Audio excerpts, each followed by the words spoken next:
In my parents' old bedroom with the blue and white wallpaper of paisleys and flowers, there was a cream rotary phone. I'd lie on the bed that I used to lie on with my dad, and he'd pretend to steal my nose. It was really just his thumb. Between his fingers, I played with the phone, working the circle over the numbers and forcing it back, slower than going forward. My father's middle name was Eugene, but when I was young, I called him Blue Jeans, the phone, with a toy until I had people to call. One day, area codes appeared. So many numbers to remember. Now you don't have to remember any. Thank you.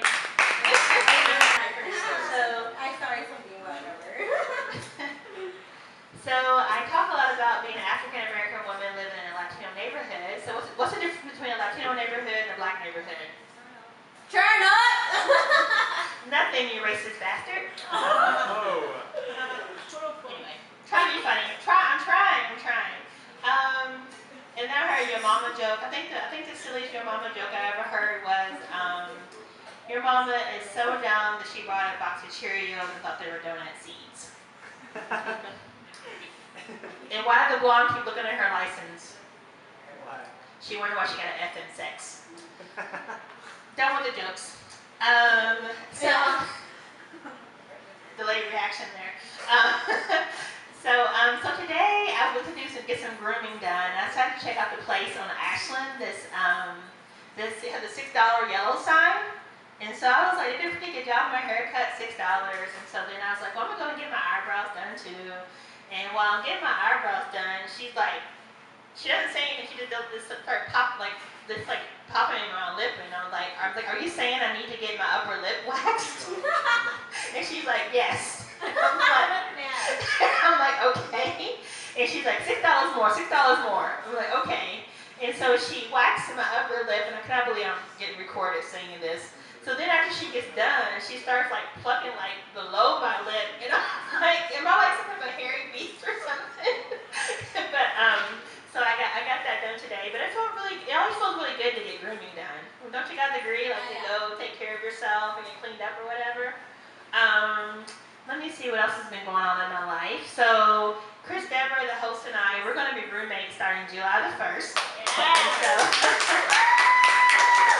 So throughout my life, I seem to have always had like a male roommate, and so with that, coming from the South, Louisville, Kentucky, people were like, "You living with a guy?" I'm like, "Yeah." And is that your boyfriend? No. I'll say something like, I'm not about Chris here specifically, but I'll say, well, they have a girlfriend, and they're just like, okay, and they just cannot figure it out, and then it's like. They're like, well, are you gay? And I'm like, no, I'm not gay. And it's just like, people are just really shocked whenever a girl lives with a guy, and I really don't get it. It's just like, we're both human here. But I think coming from the old school in the South, like, people just are like, you only live with a guy if you're married to him.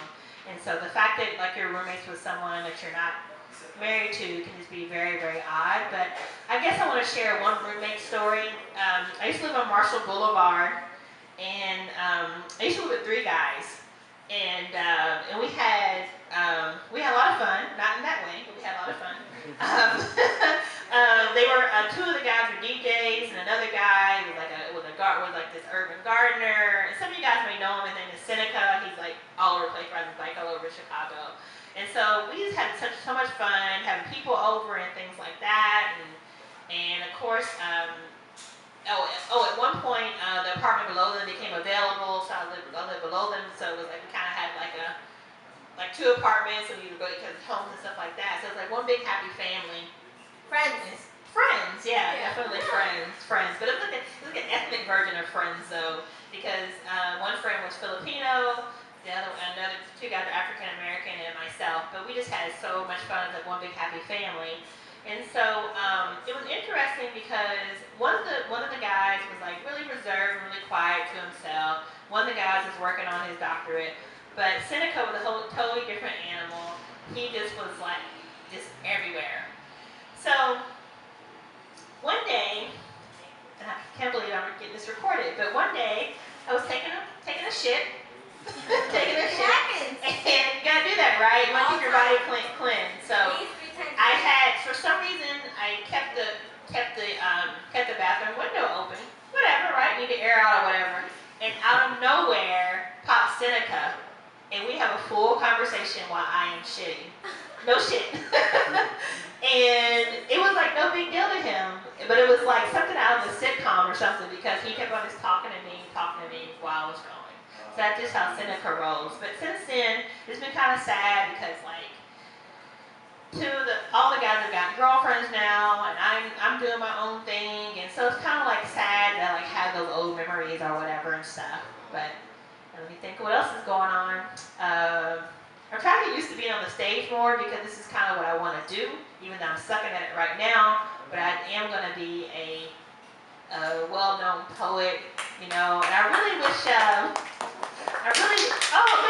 maybe I should talk about that. So, moving from Louisville, Kentucky to Chicago, I thought that Chicago's poetry scene was going to be like Def Poetry Jam, like with Russell Simmons and the whole, not that Russell Simmons is going to be here, but you get what I'm saying. And so what I found out is that when I went to a lot of poetry readings here, it was predominantly white and male, and it definitely was nothing like the Def Poetry Jams I grew up with, was like black women, black men, people of different races.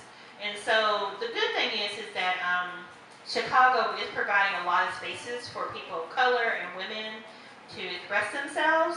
And so one of those spaces I'm going to promote this is the Butterfly Poetry Project. It's for women, by women. It's supportive women, so men can come too. And I'm the host of that, and this is the last Saturday of every month in this same spot from 2 p.m. to 4 p.m. So I hope you guys can make it and invite your friends. It is free. We probably will pass around a basket for collection because we will have a feature. Her name is Jasmine Barber, and so we want to make sure that we give her some support for coming to speak.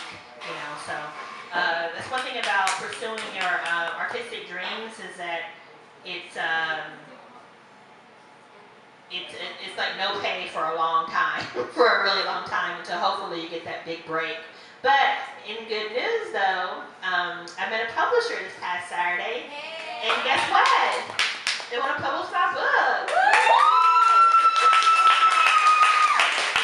Nearly as much as women are, and there needs to be some equalizing done on that. And when I was younger, I had this idea, and do you guys want to hear it? The idea was that I was going to start, okay, you know how they have the chain hooters for women? I was going to start schlongs, and the guys are going to serve hot dogs, because I wanted it to be equal and fair when it came to being sexualized. But really, if I did that, and maybe I will do that one day, but if I did, it would just be the same, it would just be a vicious cycle. So really, equality is not about sexualizing each other, but it is nice to see a lot of hot men all at one time right now who are all hot and sweaty right now. But even though we only get that, like I said, every 4 years, so hopefully that will change. And I think that's it. Thanks for listening to me.